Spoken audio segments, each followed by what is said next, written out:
Alright everyone, welcome to the new video of Sketch tutorials. In this video, we are going to see how we can use this glide option in Sketch. First of all, what I'm going to do is I want to make this character move from here to here first, then move down, then move to the left side and then move up. So these are the 4 points I need to go. So first of all, I will use the events. I'll use the when flag is clicked. Now, obviously, you can do when the space bar is clicked or other options. It totally depends upon you. Now, you need to go to this motion block and then you need to find this glide option. Where is this glide option? Here it is.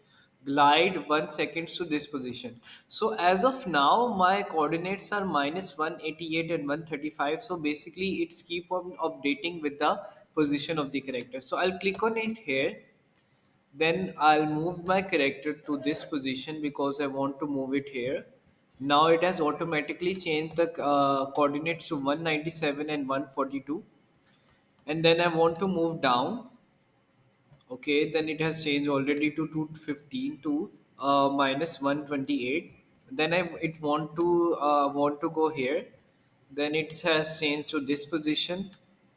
So as I am moving, my position of the coordinates is also changing, and finally I want to go up back again. So this basically go to this position.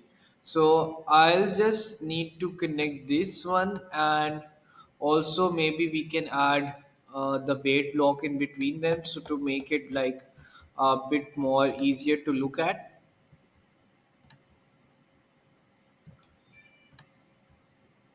Okay, here we go. So when I click on the flag button now, so first go there, then it go down, and then it goes to the left option, and then it goes to the up option.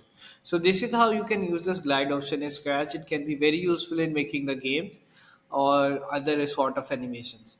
Thank you so much. See you in the next video.